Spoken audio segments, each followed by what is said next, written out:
changes they make is in the back, this is another one of our cars with a motorbike engine. So we are looking at a 1-cylinder 12 horsepower engine. Not very fast, even less horsepower than our very first car, for sure.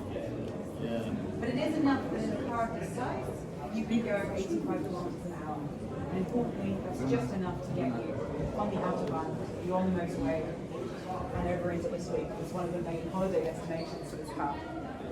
The other big change is if we check out the back, we actually have 2 wheels.